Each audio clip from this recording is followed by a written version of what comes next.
이제 구약에서 창세기 노아의 홍수가 지나가고, 지나면 노아 홍수 의미는 대충 말씀드렸죠. 이제 그 후에 갑자기 11장이 그 중간에 뜬금없는 글이 끼어들거든요. 11장부터 11장 2절, 3장, 3절, 4절, 5절 해서 9절까지가 이제 바벨탑 이야기입니다. 그 바벨탑 관련된 거는 성경 내용을 그대로 이제 읽어보면 온 땅의 구음이 하나요, 언어가 하나였다. 네, 그때 당시에 지구상의 모든 그 언어가 한 언어였다, 공통 언어였다, 이제 이런 얘기가 첫 줄에 나오고, 근데 이제 그 하나인데 그때 그들이 동방으로 옮기다가 신할 평지를 만나 거기 거하고 서로 말하되 벽돌을 만들어 견고히 굽자 하고 이에 벽돌로 돌을 대신하여 역청으로 진흙을 대신하고 또 말하되 자 성과 배를 쌓아 꼭대기를 하늘에 닿게 하여 우리 이름을 내고 온 지면에 흩어짐을 면하게 하자 하였더니 여호와께서 인생들의 쌓는 성과 배를 부시려고 강림하셨더라. 여호와께서 가라사대 이 무리가 한 족속이요 언어도 하나이니 이같이 시작하였으니 이후로는 그 경영하는 일을 금할 수 없으리로다. 자, 우리가 내려가서 거기서 그들의 언어를 혼잡케 하여 그들이 서로 알아듣지 못하게 하자 하시고 여호와께서 거기서 그들을 온 지면에 흩으신 거로 그들이 성 쌓기를 그쳤더라. 그러므로 그 이름을 바벨이라 하니 이는 여호와께서 거기서 온 땅의 언어를 혼잡케 하셨습니다. 여호와께서 거기서 그들을 온 지면에 흩으셨더라. 이제 여기에 그 하나님이 만든 사람들을 이야기를 하다가 자녀들 이야기를 하다가 갑자기 뜬금없는 바벨탑이가 몇 줄 딱 끼어든 겁니다. 근데 이 바벨탑 이야기는 결국 보면은 언어가 하나였다라는 게고, 두 번째 사람들이 진흙 대신 돌멩이 대신 벽돌을 만들어서 높이 대를 쌓아 올리자. 그리고 진흙 대신 역청으로 견고하게 쌓자. 그렇게 하늘 끝까지 쌓아 올려서 우리 이름을 빛내고 우리가 온 지면에 단결되어서 한 가족처럼 살게 하자, 이제 이런 정도의 얘기입니다. 근데 그걸 하나님이 다 흐트러 놨다, 이런 얘기인데, 사실 이 바벨탑은 앞에 노아의 자녀들이 셋이 있었다고 그랬잖아요. 셈과 함하고 야벳하고 그 삼형제를 뒀는데, 셋째가 이제 아버지 벗고 있는 걸 흉본통에 저주받아서 이제 너희는 대대로 노예가 되살아라 그러고, 큰아들이 제일 축복을 많이 받고 둘째 아들도 축복을 받는 걸로 하는데, 그 둘째 아들 가계도를 보면은 그 10장에 있습니다. 10장에 보면은 10장 8절 아래서 맨 아래쪽이죠. 구스가 또 니므롯을 낳았으니 그는 세상의 처음 영걸이라 그랬습니다. 그가 여호와 앞에서 특이한 사냥꾼이 되었으므로 속담에 이르기를 아무개는 그 말이는 니므롯은 여호와 앞에 니므롯 같은 특이한 사냥꾼이다, 이런 말이 날 정도로 용사했다, 이제 이런 얘기입니다. 그 둘째 아들인 함의 쭉 그 자손들이 누가 누굴 낳고 하는데 그 자손 중에 니므롯이라는 사람이 나왔다. 근데 그 사람이 그 세상의 영걸이다, 이제 이렇게 얘기를 해요. 근데 이 니므롯이 누구냐 하면 바빌론 제국을 창설한 사람이야. 바빌론 제국을 만들어낸 그 왕입니다.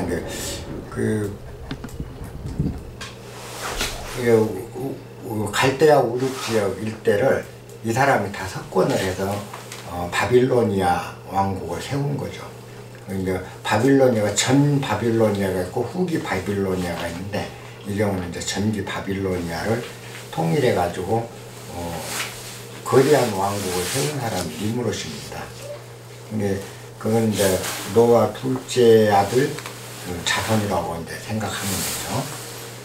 근데 실제 유대계 이후에 이제 아브라함 유대계 계통은 큰아들인 셈으로부터 이제 그 번져나가는 걸로 되니까 둘째 아들 족보도 별로 좋게 생각을 안 해요. 근데 사실은 둘째에서 나온 니무롯이 바빌로니아 제국, 우리가 워낙 유명하잖아요. 바빌로니아 왕국은. 그걸 세웠다는 거는 시사하는 바가 크죠. 그렇다면 결국 이제 노아 자손들이 터전 중에 하나가 메소포타미아하고 유프라테스강 유역에 있는 그 갈대아 우르 일대였고 그 지역에서 그 지역을 그 석권했던 사람이 그 후손이었다. 이제 이런 이야기입니다.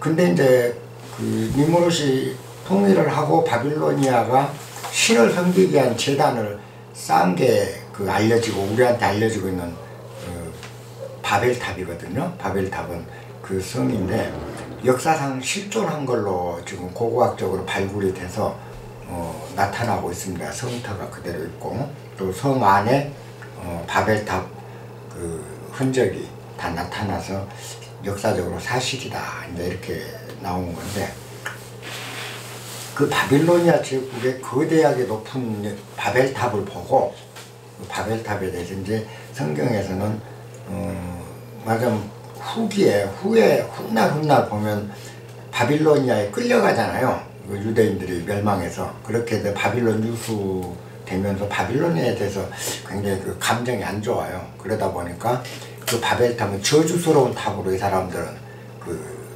하게 되는 거죠. 말하자면 인정을 하기가 싫은 거예요.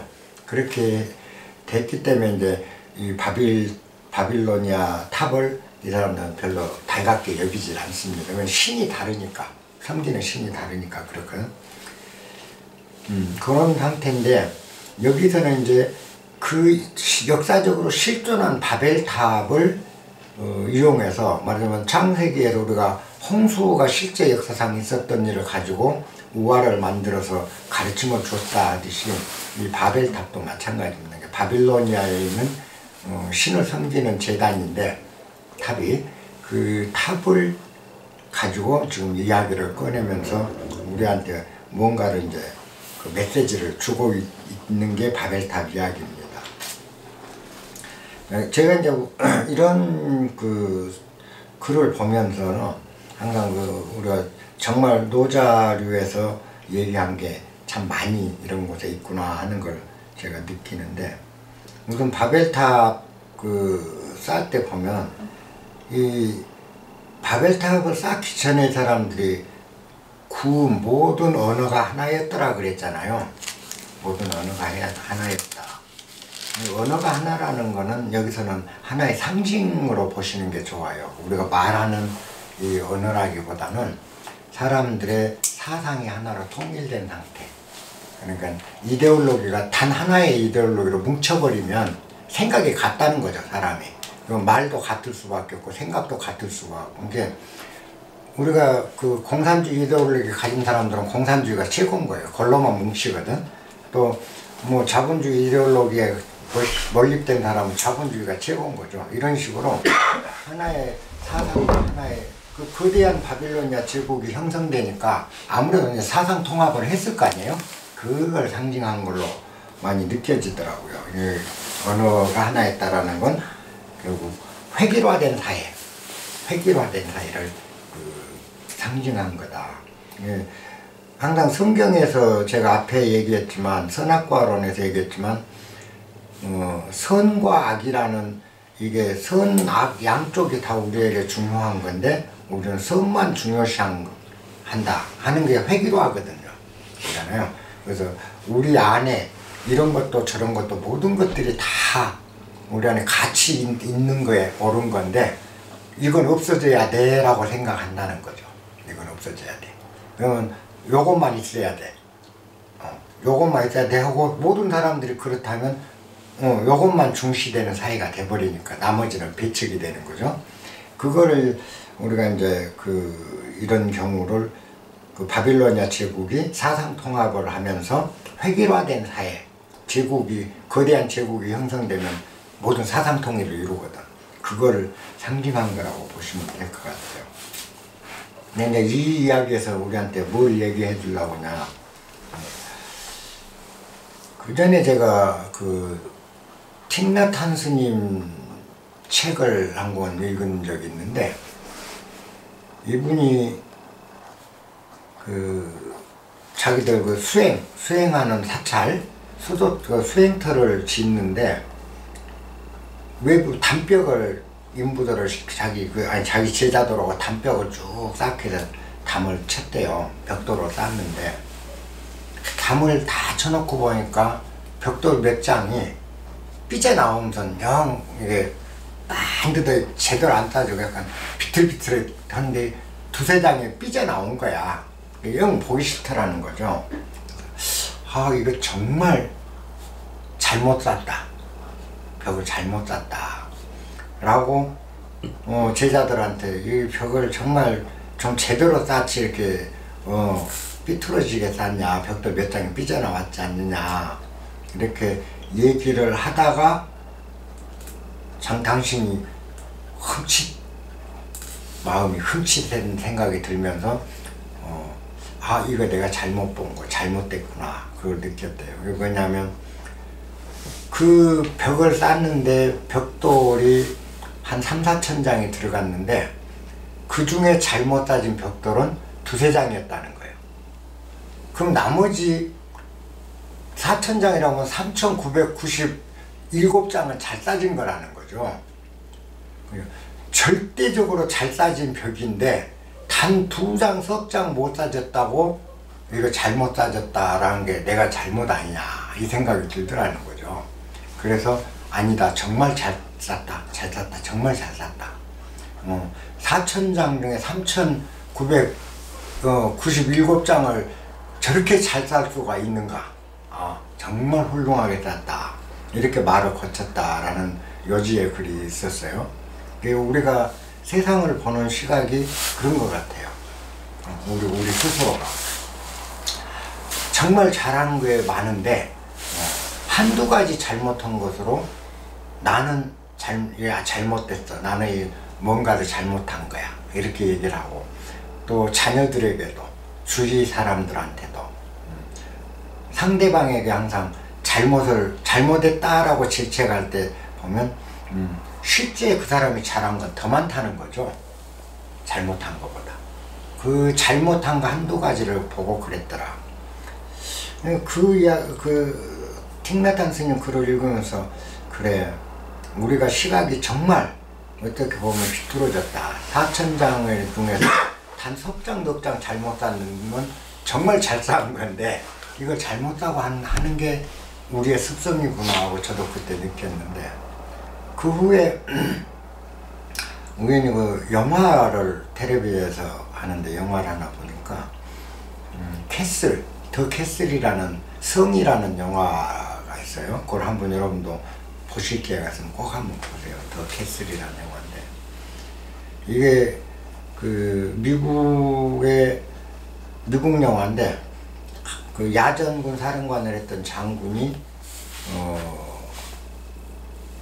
전쟁터에서 자기 부하들이 많이 희생이 돼요. 그로 인해서 군법회의에서 징역형을 선고받고 교도소에 갇혀요. 군 형무소에, 이 장군이. 근데 거기에는 이제 군대에서 죄 지은 병사들이 엄청 다 이제 수용돼 있는 거죠. 근데 교도소장이 이 장군을 굉장히 학대를 해요. 교도소 안에서. 굉장히 학대를 해요. 못 살게 굴어. 그런데 노동도 시키고 노역도 시키고 아주 못 살게 구는데, 그 과정에서 보면 병사 하나가 아주 배둥그러진 병사가 있어요. 그래서 이 장군이 물어. 너는 어떻게 해서 무슨 일로 감옥으로 왔느냐라고 물으니까 그 병사가 대답하더라고요. 내 소대장을 죽여버렸습니다. 제가 소대장을 죽여버렸다. 그러니까 상관을 죽인 죄로, 살해한 죄로 이제 그 감옥에 갇힌 거죠. 그러니까 어쩌다 그랬냐. 그러니까 뭐 소대장이 불합리한 일을 너무 많이 시키니까 참다 제가 분김에 단 3, 4초 이걸 못 참고 일을 저질러 소대장을 죽인 겁니다. 근데 이 장군이 그 병사한테 너는 정말 훌륭한 병사다. 참으로 훌륭하다. 이렇게 얘기를 해요. 그러니까 이 병사가 뜨악해서 무슨 소린가 하고 쳐다봐요. 그러니까 네 지금 나이가 몇이냐. 32 이렇게 얘기를 해. 32인가 3인가. 네가 33년 동안 사람 죽인 일도 없고 사회의 악을 저지르는 죄 정말 건실하게 살아왔다. 그러면 네가 33년을 사는 도중에 네가 잘못한 건 단 3초다. 그렇다면 너의 인생은 얼마나 잘 살고 얼마나 훌륭한 그 삶을 살았느냐. 나는 그 점을 너에게 상기시키고 싶다. 이렇게 얘기를 해요. 그 말을 듣고 병사가 자기가 생각해 보니까 그래, 그 말이 맞거든. 자기는 3초 잘못한 거야. 33년 중에. 그러니까 자기가 자부심이 생겨요. 내가 정말 저주받은 놈이고 나쁜 놈이 아니고 희망이 있는 존재다. 그죠? 그리고 나도 훌륭한 존재라는 걸 스스로 느끼기 시작해요. 그러면서 그 안에서 이제 뭐 자포자기해서 될 대로 되라고 살았는 인생이 확 바뀌어. 이 병사가 완전히 바뀌어. 나 이제 그 영화를 보면서 틱나탄 스님 그 생각이 나더라고. 그 영화를 보면서. 그러면서 이제 우리가 전과자들을 대할 때 어떻게 대하나. 나는 또 그 사람들에서 어떤 편견을 갖고 있나를 생각해 봤어. 나도 전과자들을 보면 뜨악하더라는 거죠. 그리고 이 사람들이 20년, 30년 잘 살아온 인생은 전부 우리는 묵살을 해보고 그 범죄 저지른 그 순간에 얼마 기간 중에 그 잘못한 요구, 그러니까 범죄를 뭐 석 달 동안 저질렀다 한다면 20년 동안 잘 살다 이 석 달로 이 사람 인생 전체를 매도로 하고 이 인생 전체를 평가하더라는 거죠.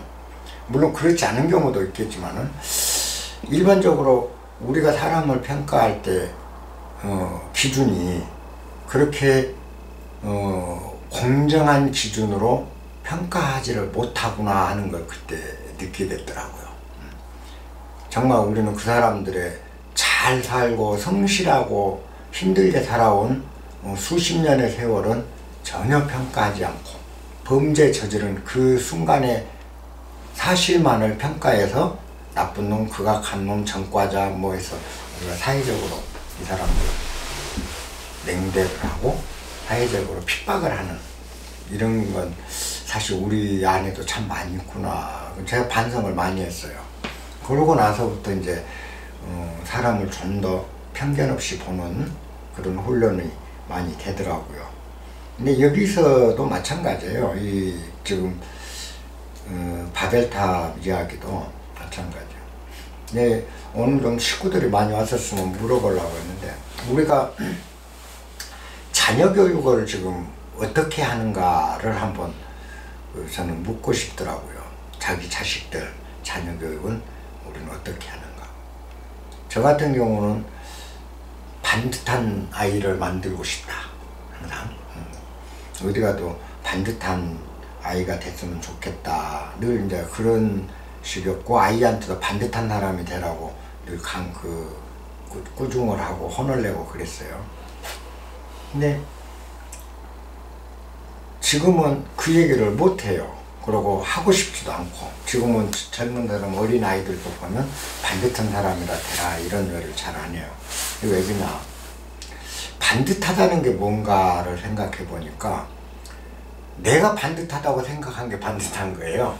남이 반듯하다고 생각한 건 다른 거예요. 그러면 아이를 내가 원하는 대로 키우는 결과밖에 아니더라는 거죠.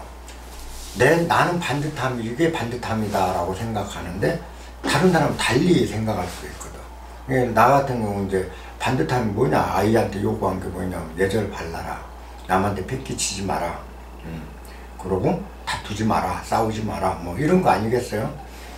네 할 일 항상 하는 사람이 되라. 이런 건 반듯하다는 정도의 이제 개념인데, 이게 내가 원하는 대로 아이가 크게 하기 위해서 아이가 원하지 않는 거를 강요하는 게 과연 옳은 건가? 그 다음에 내가 원하지 않은 방향으로 아이가 가면 아이는 반듯한 길을 간다고 가는데 내 마음에 안 들면 나는 반듯한 길을 안 간다고 야단을 치고, 실제 그랬던 것 같아요. 이랬던 건 아니냐. 시각이 많이 그 책과 이제 영화를 본 후로 많이 달라졌어요. 근데 여기서 지금 얘기하는 게 그 반듯함입니다. 이 바벨탑 이야기 자체가 뭐냐면 사상적 통일, 또 그 이데올로기의 통일, 생각의 통일, 부모와 자식의 생각이 같아야 된다, 부모의 교육대로 자식은 따라야 된다는 통일성, 이게 구음이 하나라는 상징이고요. 또 두 번째 상징이 뭐냐, 이 바벨탑을 쌓는데 뭐 어떻게 쌓는가 보세요. 어떻게 쌓자고 그랬냐면 돌 대신 반듯한 벽돌을 굽고, 벽돌을 사용하고, 그리고 진흙 대신 역청을 쓰자 그랬거든요. 돌멩이는 다듬어지지 않은 돌이잖아요. 있는 그대로의 모습이죠. 있는 그대로의 모습은 걷어치우고, 있는 그대로의 모습을 버리고, 네모 반듯하게 다듬어진 벽돌, 반듯하게 만들어진 벽돌을 사용해서 대를 쌓자. 그리고 진흙 대신 역청을 쓰자. 전부 인공적인 걸 얘기한 거잖아요. 자연 있는 그대로의 것을 버리자. 그러고 가공된 무언가로 성을 쌓는다.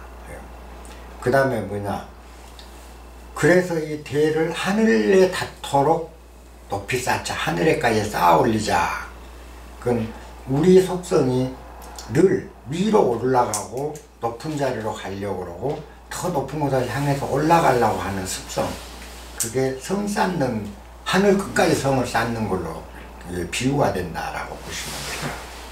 비유가 된 거고, 그 다음에 그렇게 하면 우리 이름이 빛낼 것 같아. 이름이 빛내게 하자 그랬잖아요. 성을 쌓아서 우리 이름을 빛내게 하자. 우리도 그렇잖아요. 내가 더 높은 자리에 올라가면 내 이름이 빛날 것 같고, 내가 더 가지면 내 이름이 더 빛날 것 같고, 내가 오두막보다 거대광실 더 큰 집에 살면 이름이 빛날 것 같고, 우리가 하는 것들 다 나를 빛내려고 그잖아요. 높이 늘 높은 곳을 향해서 올라가고 있거든. 높이 올라가는 그게 높이 올라가 하늘까지 쌓아 올리자. 그럼 누구나 차곡차곡 우리 쌓고 있는 우리 모습이라는 거죠. 이 바벨탑 이야기가 늘 그렇게 쌓고, 그 다음에 지리멸렬해지는 걸 피하자. 내가 무시당하고 내 존재감이 없어지고 하는 그 존재가 희미해지는 거예요. 지면에 흩어진다는 건 희미해지는 존재죠. 내가 그런 걸 모면하자. 이렇게 했다는 거죠. 이게 우리의 하나의 모습이다. 우리 삶의 모습. 바벨탑은 결국 우리 내면의 모습을 바벨탑으로 상징한 거라는 거죠. 그래서 결과는 어찌 됐느냐? 자, 있는 그대로의 모습 대신 가공된 모습으로 나를 자꾸 쌓아 올리고 높이려고 우리가 발버둥을 칩니다. 그러다 보니까 늘 꾸미고 장식하고, 그죠? 여기저기 갖다 덕지 붙여서 진짜 내가 있는 그대로 나는 어디론가 사라지고 항상 만들어진다. 만들고 있잖아요. 우리가 자기 이미지를 계속 만드는 거죠. 만들어 차곡차곡 쌓습니다. 그러면 우리가 빛날 것 같고 남한테 내 얼굴이 빛날 것 같고 남이 알아줄 것 같거든. 끝까지 쌓아 올리는 거죠. 근데 결과는 그러면 그럴수록 참담한 내 모습만 발견된다. 정말 자기를 들여다보면 정말 내가 왜 이러지? 왜 이럴까? 내가 뭐가 부족해서 이렇게 남한테 나를 자꾸 만들어서 벽돌 만들듯이 만들고 쌓아 올릴까? 이 참담한 모습이 발견되거든요. 이게 결국 그 모습이 뭐냐? 행복해질 수 없다. 그렇게 바벨탑을 높이 벽돌로 역청을 섞어서 높이 쌓아 올렸는데 결과는 하나님이 바벨탑을 완전히 무너뜨리고 모든 언어를 흐트러 놔서 세상 사람들을 다 흐트러 버렸다. 그 뭐죠? 지리멸렬하게 됐다는 거예요. 내가 그렇게 하면 빛날 것 같은 내가 실인즉 사실인즉 빛나는 게 아니라 내 삶이 지리멸렬하고 있다. 깨지고 있는 거죠. 내 삶이 여기서 깨지고 저기서 깨지고. 그냥 살면 되는데 왜 빛을 내야 되냐? 빛을 내려고 하면 할수록 빛나는 게 아니라 추해지는 우리 모습이거든요. 우리 그거 많이 보잖아요. 저도 여기 올 때 전원생활, 도시에서는 항상 마당에 잔디 좀 심어놓고 바베큐 파티도 하고 이런 꿈같은 생각을 하고 오잖아요.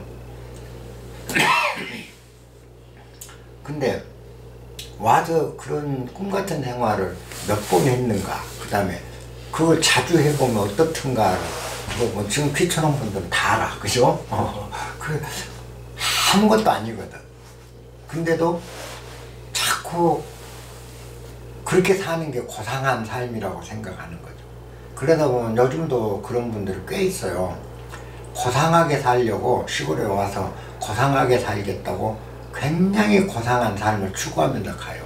그런 사람을 보면 고상해 보이는 게 아니라 불쌍해 보인다는 거죠. 여러분들 안 그래요? 그 고상한 병에 걸려갖고 옷도 그냥 정말 고상하게 입는다고 입는데 이 지역하고 사회하고 영 안 어울리잖아요. 그죠? 또 머리도 아주 고상하게 뭔가 도인처럼 전원에 온 것처럼 한다고 막 머리도 기르고 따고 잼매고 하고 있거든요. 근데 전혀 그게 고상한 모습을 보니까 이질적으로 보입니다. 나를 빛내려고 하는 거 하면 할수록 빛이 나는 게 아니라 더 처참해진다는 것을 모르는 거죠. 지금 이 바벨탑 이야기가 바로 그거죠. 나를 빛내려고 할수록 나는 더 처참해지고 내 삶은 더 피폐해진다. 이걸. 그래서 노자에서 우리 비슷한 주제를 그전에 공부했었죠. 부자생의 원리. 천장지구. 하늘과 땅은 오래 간다, 오래 산다. 하늘과 땅이 오래 할 수 있는 소위는 그 이유는 하늘은 자기 스스로를 살리려 하지 않는다. 스스로 살리려 하지 않는다. 그래서 하늘과 땅은 오래 간다. 바로 우리를 자꾸 빛내게 살리려고 하는 이 노력이 바벨탑이죠. 그렇게 쌓아올린 바벨탑이 하나님은 그걸 용납하지 않아. 바로 지리멸렬돼서 다 흩어져서 산산조각 나고 사람은 사람대로 다 흩어져 버리는 지리멸렬한 상태로 낮아빠지는 결과밖에 아니라는 걸 상징해 주는 거예요. 이 바벨탑 이야기는 정말 훌륭한 이야기거든. 우리가 예수님도 비슷한 얘기를 합니다. 예수님 이제 신약에 들어와서 보면은 예수님한테 제자들이 묻죠. 그 막달라 마리아가 물었을 겁니다. 주여, 천국은 어떠한 곳입니까? 하고 묻는 대목이 있어요. 천국은 어떠한 모습이냐? 어떠한 곳이냐? 예수님이 답이 뭐라고 하냐?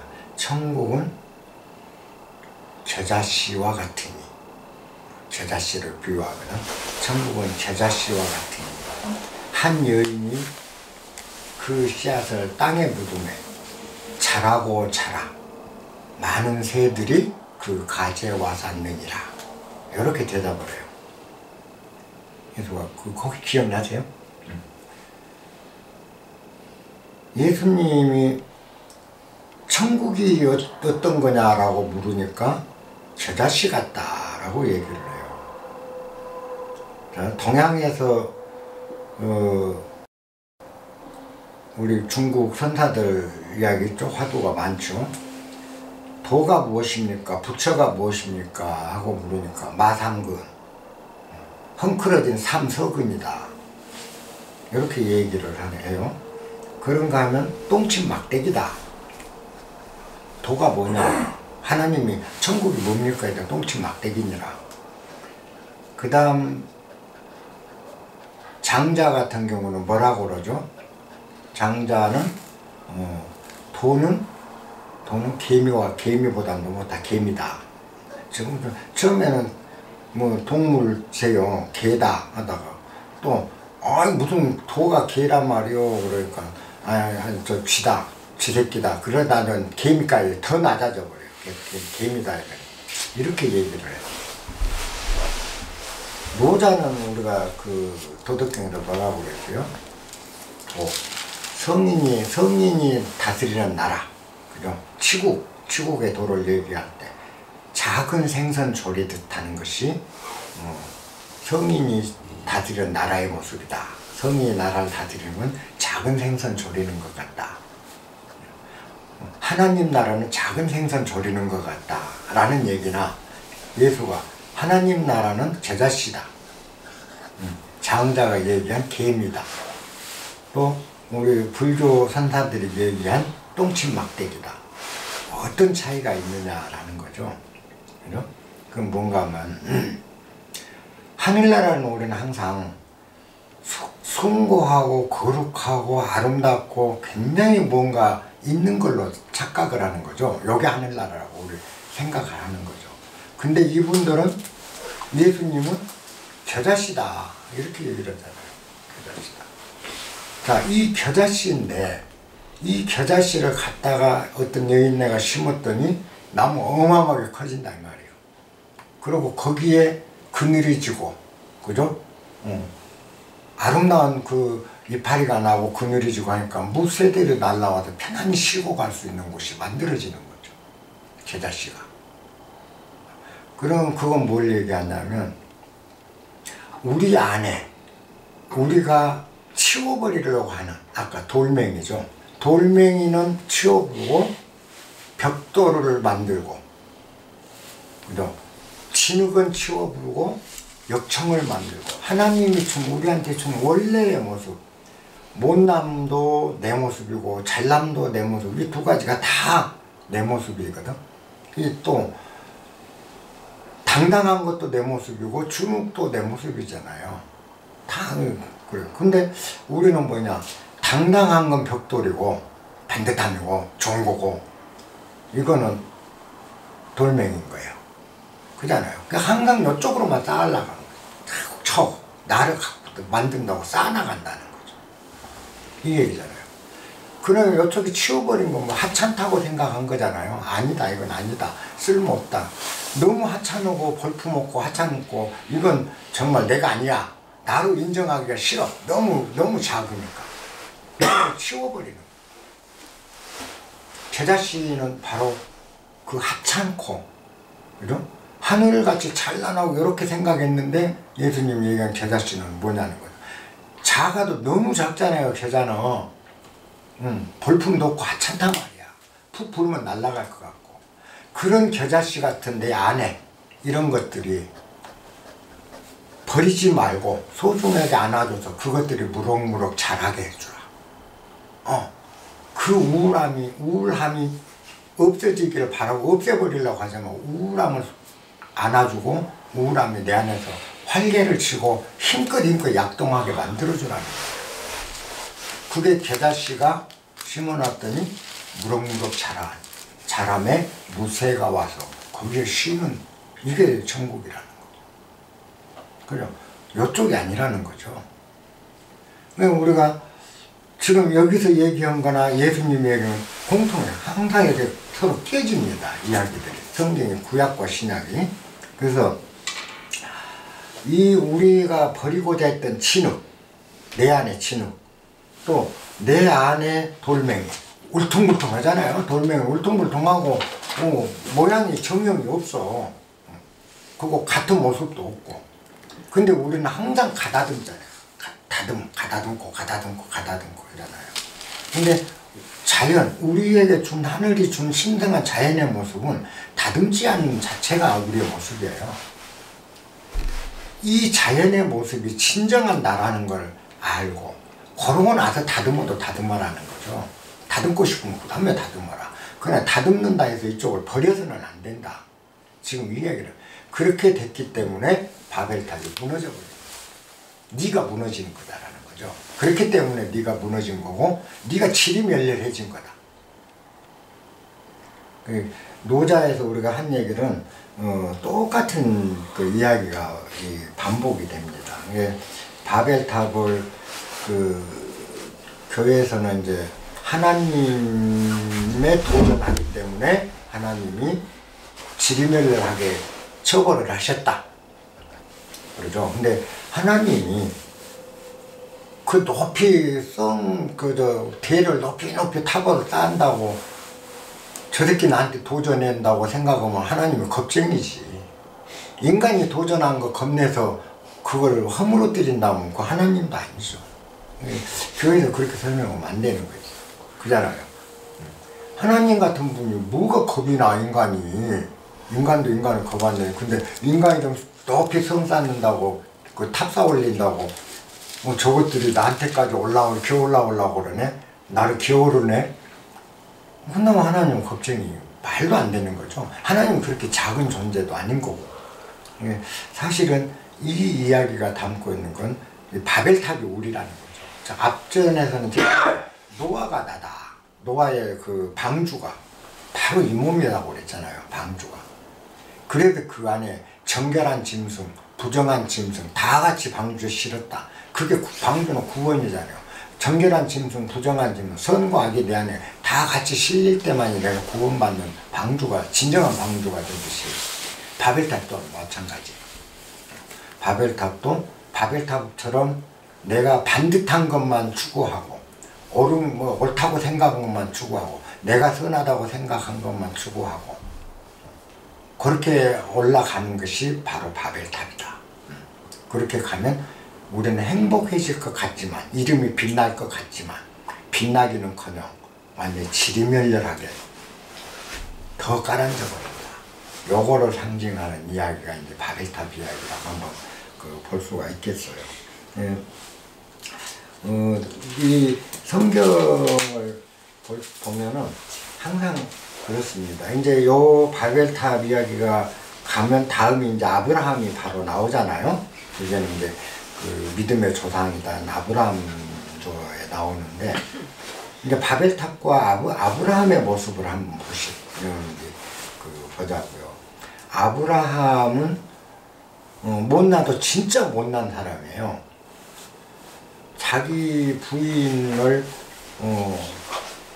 이집트 왕 바로가 탐내니까 죽을까봐 여동생이라고 하고, 훗날 또 아비멜렉 왕한테 같아도 자기 부인을 여동생이라고 바치잖아요. 두 차례나 그래. 그 못난 짓, 진짜 못난이거든요. 근데 이 사람이 그렇게 못났다라는 건 뭘 얘기한가라는 거죠. 아까 계자식을, 예수님이 계자식, 왜 하느님에게 축복받는 건가? 우리는 아브라함이 선에서 축복받는다, 이건 종교적 시각이에요. 근데 아브라함이라는 인격체가 바벨탑으로 보면 진흙이요 돌멩이라는 거예요. 가공되지 않은 못난 거예요. 그리고 아브라함이 아까 얘기한 내 안에 못나, 내 안에 준우, 내 안에 악, 이게 아브라함의 모습이거든요. 우리가 그냥 자기 마누라를 여동생이라고 딴 사람한테 힘 있는 남자 갖다 바친다고 우리가 생각해봐. 지금 그거 허용이 되냐고, 자존심이. 그리고 그런 사람은 오쟁이 됐다고 그러지 그걸 어디 잘났다고 하겠어요. 근데 하나님이 그걸 이뻐한다라는 뜻은, 하나님도 좀 바보냐? 그거 아니잖아요. 하나님이 그런 오전이진 사람을 좋아할 리가 어디 있냐는 거죠.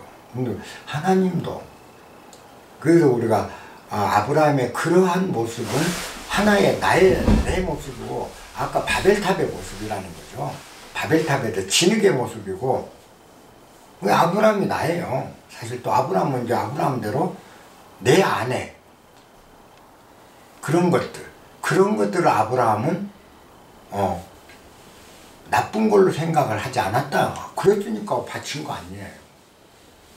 여동생이라고 그러고 자기 부인도 바치고 할 수 있었던 거. 그러면 자기가 그게 나쁜 거라고 생각했던 바쳤겠냐고. 우리 같이 칼 들고 싸우지 바쳤겠냐고. 아브라함은 뭐냐.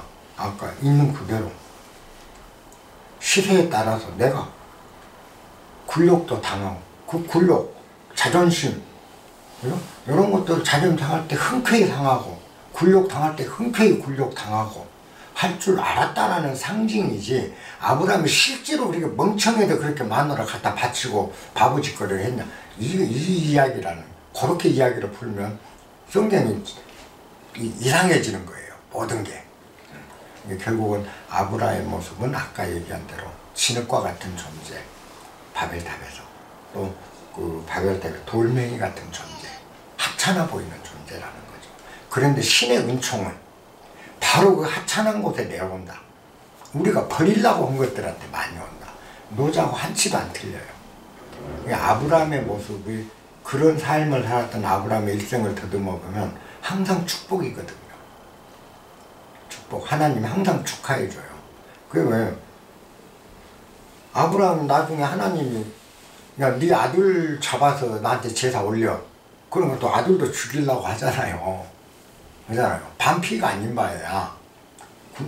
칼 들고 자기가 하나님 시켰다고 자기가 난 자식도 죽이려고까지 할 정도다. 라는 건 뭘 의미한가. 아브라함이 정신 나간 사람이냐. 하나님의 순종한 사람이냐. 순종을 했기 때문에 소중하다. 이게 우리한테 뭘 가르쳐요. 우리가 그 뭐 하나님 앞에 하나님이 부당한 거 시키는 무조건 예예예예 해버려야 되냐. 바보를 만드는 것밖에 안 되잖아. 우리가.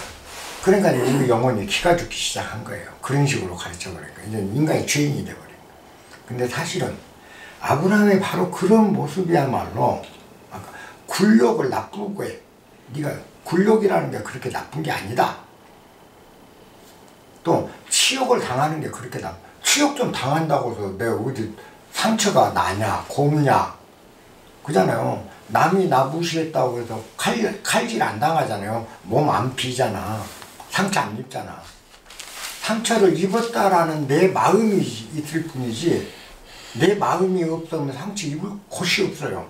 그 마음의 상처를 입었다고 하는데 마음의 상처를 입었을 때 여러분들이 잘 들여다보세요. 정말로 내가 상처를 입은 적이 있는가? 내 마음 어딘가에 상처 입은 흔적이 있는가를 잘 없어요. 우리 생각이 상처 입었다라고 생각하더라고. 상처란 건 없어요. 내가 정말 나는 많은 부분에서 나를 들여다봤거든요. 그런 자존심이 상하면 상처 입었다고 생각이 들었을 때 그래 자존심 어디가 상했는가 봐야죠. 자존심 네 어디 상했어? 아무리 둘러봐도 흠집 하나 안 생겼어. 상처기가 없어. 내 자존심에 상처기가 난 적이 없어. 아무리 찾아보려고. 또 자존심 어디 있어? 한번 나와봐. 자존심은 뭐야? 자존심 어디 있지? 아무리 찾아보면 자존심이라는 게 존재도 않는 것 같아. 없어. 찾아보면. 존재하지도 않은 자존심에 핥힌 상처도 없는 상처가 났다고 생각을 하는 게 우리가 느끼는 자존심에 상했다. 또 속상했다. 뭐했다. 끊임없이 우리는 자기 생각에 속고 있더라는 거죠. 그래서 제가 늘 얘기가 나는 어느 날부터인가 내 생각에 믿지 않는 자가 됐다. 이게 생각에 자존심 상했대도 안 믿어 나는 거. 근데 반피야. 네가 반피인데 내가 네 얘기를 왜 들어? 그러잖아요. 상할 자존심도 없는데 거기에 무슨 상처기가 날 것이며 설사 자존심이라는 게 어떻게 있다고 하더라도 거기에 무슨 칼질이 된 것도 없고 송곳질이 된 적도 없고 흩은 흔적도 없어요. 그러면 몸에 상처를 입었나고 또 살펴보면 몸에도 상처는 안 입어도 남한테 욕 먹은다고 욕 들었다고 내 몸에 상처기가 났냐고 보면 하나도 없어. 그럼 마음에 상처기가 났냐고 아무리 내가 봐도 상처기를 찾을 길이 없는 거예요.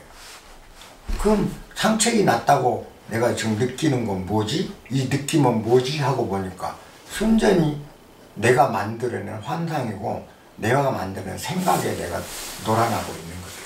그러니까 그 뒤로는 이제 생각이 안 놀아나기 시작하니까 남이 나를 욕을 해도 웃어. 저 반피 욕은지도 모르고 웃네. 또 그 소리를 들어도 할 수밖에 없어. 왜? 실제 그러니까 반피라고 한다고 반피라는 소리 내가 들었다 해서 상처 하나 입을 일도 없고 나는 항상 그대로더란 말이야. 어떤 흔적도 없고.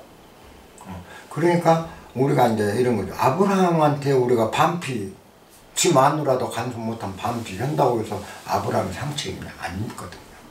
근데 아브라함이 못난 모습이 그렇게 이 아브라함도에 항상 이렇게 흘러내려오는 이유는 우리한테 무엇을 가르치려고 그럴까? 그죠? 아브라함이 그런 모습을 과장되게 이렇게 써서 인류의 조상이요 믿음의 조상이라는 그 위대한 사람이 그런 반피스러운 모습으로 이게 성경에 써졌을 때는 우리한테 무엇을 가르치려고 했겠는가라는 거죠. 그렇게 볼 때 아브라함의 모습, 그 모습이야말로 굴욕도 상처로 여기지 않는 사람의 너무나 당당한 모습이고, 그죠?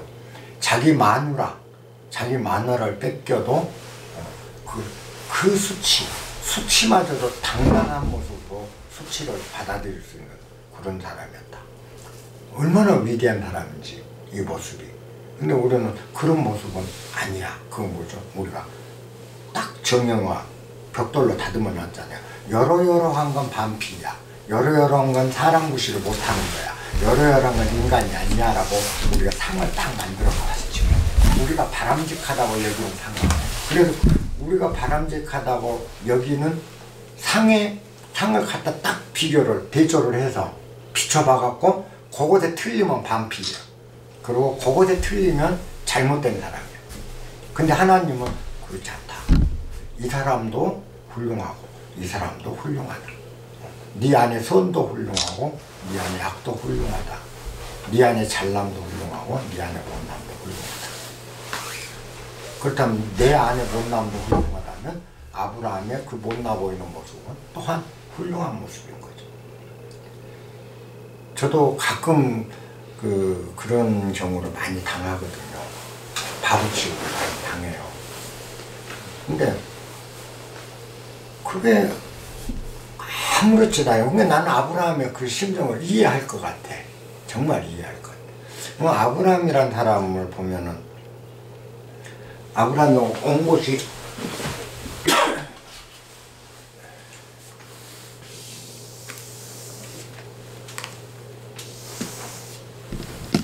여기 이제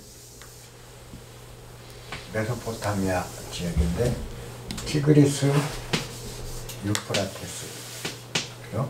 여기가 갈대아 우르 지역이고 아까 얘기했던 우르 지역, 바빌로니아 왕국이 여기 성립됐었죠. 그 바빌로니아, 여기가 하란이라는 지역이고, 하란 여기 이제 비옥한 초승달 지역이죠. 여기는 지중해고, 여기 갈릴리호가 있고요. 이렇게 강이 한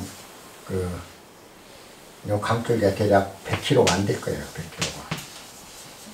요 밑에가 이제 사해가 있죠. 사해.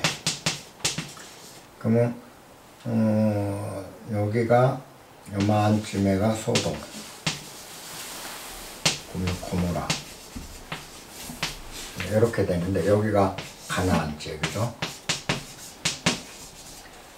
아브라함은 여기 이 지역, 수메르 지역 사람이니까 수메르 지역에서 자기 아버지하고 이렇게 오다가 여기서 머물러요. 하란에서. 그래서 아브라함 아버지가 아마 이름이 데라일 거예요. 테라인데, 테라가 아브라함하고 아브라함 조카 롯하고 이렇게 데리고 하란에 와서 머무르다가 여기서 테라는 죽어요, 아버지는. 그리고 아브라함이 아버지 죽은 다음에 이제 이렇게 가나안 땅으로 내려옵니다. 내려갖고 가나안에 도착해서 있다가 애굽으로 가요. 여기가 이제 이집트 나일강 있고 여기 이제 이집트인데 여기서 이렇게 이집트로 갔다가 다시 오죠. 이렇게 돌아오는 길이 돼요. 요 정도가 이제 베델. 근데 이제 아브라함 여기 사람인데 이렇게 이제 와서 이집트 가서 이러고 소돔 왕 고모라하고도 또 서로 친교도 쌓고 뭐 이런 과정이 있죠, 성경에 보면은. 근데 아브라함이 여기서 아버지하고 올 때 자기 조카 롯, 지난번 그 유대사에서 얘기했죠. 아브라함 아버지가 아들이 셋, 그죠? 셋인데 막내가 일찍 죽고 막내 아들이 그 롯을 남겨놨는데 아브라함은 장자인데 자식이 없으니까 장자 상속권을 못 받는 거죠. 그러니까 롯이 손자가 그 상속권을 받게 될 수밖에 없으니까 치명적으로 아브라함으로서는 자존심이 상하죠. 자기는 대를 못 잇는 존재라는 거, 그죠? 아버지한테. 그래서 항상 롯한테 양보를 하죠. 그 가나안 땅 쪽 왔다가 그 베델 근처에서도 그렇죠. 그 목초지를 놓고도 자기 목초지하고 롯 목초지가 겹치니까 네가 먼저 선택해라. 네가 좌를 가면 나는 우로 갈 것이고 네가 먼저 우로 가면 나는 좌측으로 갈 것이고 항상 롯에게 양보를 먼저 하거든요. 조카인데도.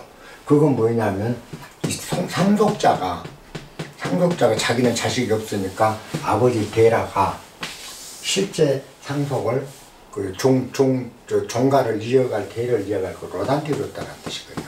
그러니까 롯이 위기에 처할 때 나중에 그 롯을 구하기 위해서 자기 장정들과 막 싸워서 롯을 또 살려갖고 데려오기도 하고 계속 그래요. 그 다음에 소돔과 고모라를 그 여호와가 멸망시키려고 할 때도 이 아브라함이 하나님한테 물어봐요, 자꾸. 거기에 의인이 한 50명 있으면 어쩔라요? 그럼 안 멸망시키지. 10명 있으면요, 안 하지. 1명 있으면요, 그 1명을 위해서 내가 안 멸하겠다 하는. 왜냐? 그 소돔에서 롯이 살고 있었거든. 롯이 소돔에서.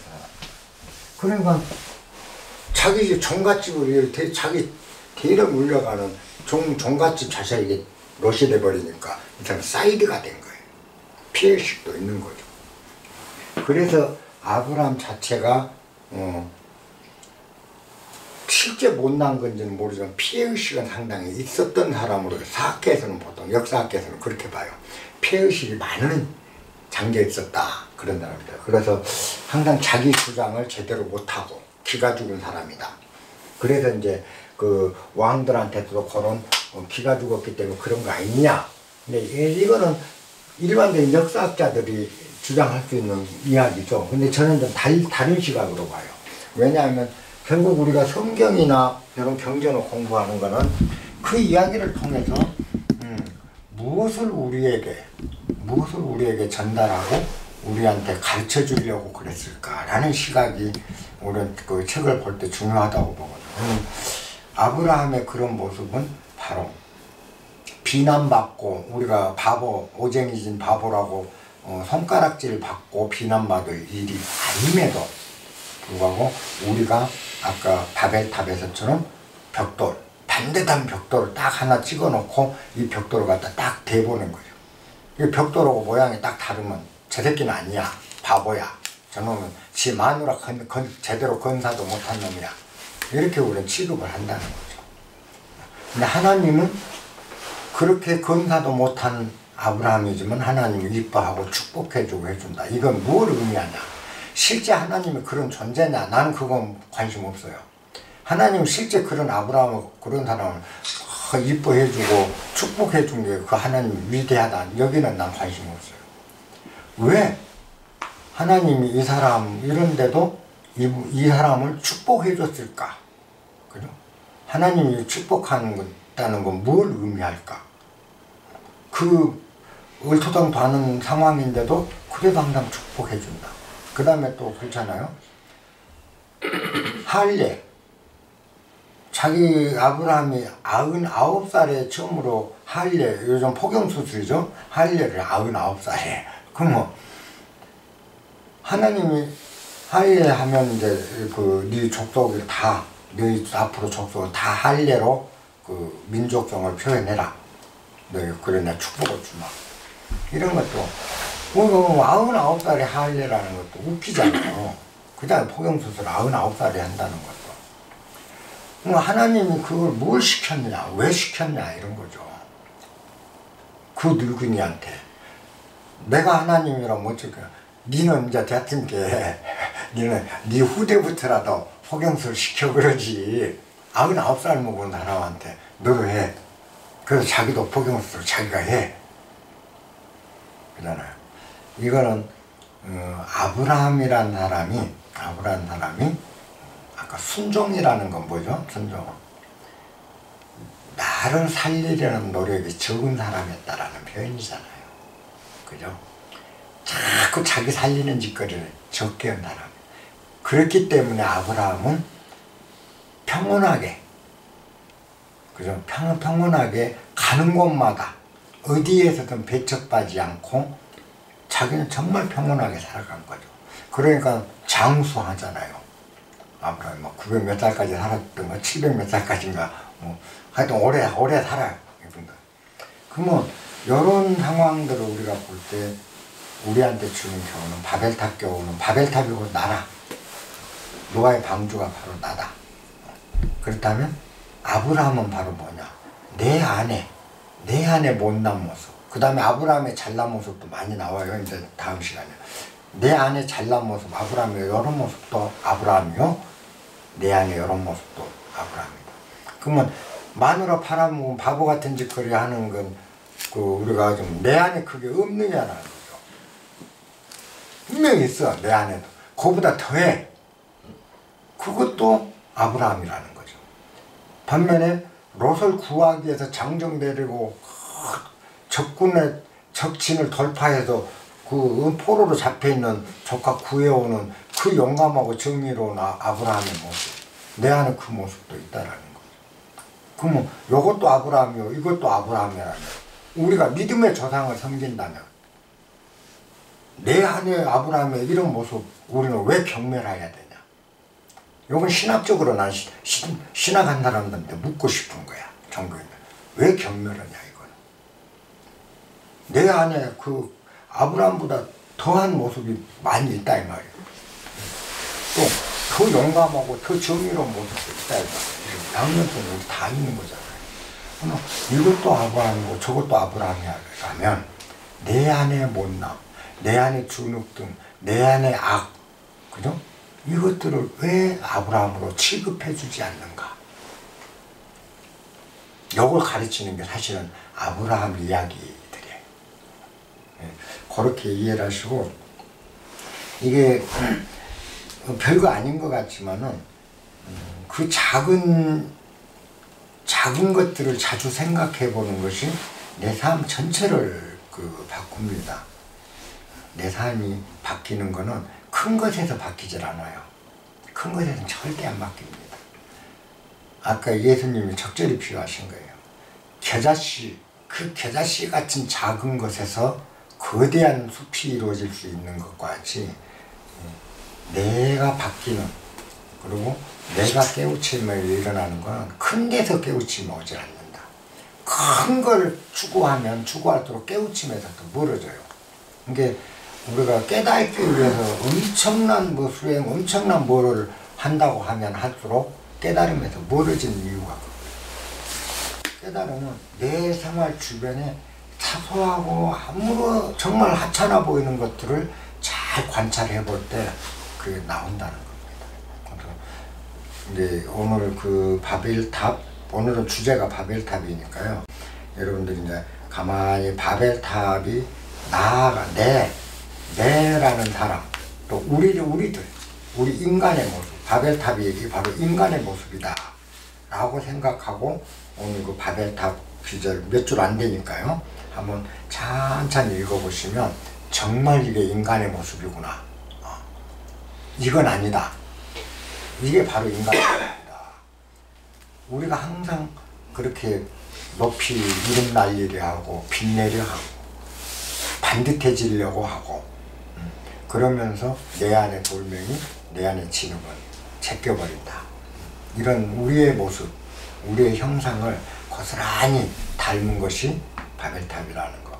그거를 그 하나만 우리가 성경 많이 읽을 필요 없어요. 사실은 그거 다 똑같은 내용이에요. 그러니까 방주 얘기가 바벨탑 얘기고 계속돼요. 이거는 신약까지 가도 계속 그래요. 나중에 뭐 요나의 고래 뱃속 얘기도 다 보면 그렇게 돼요.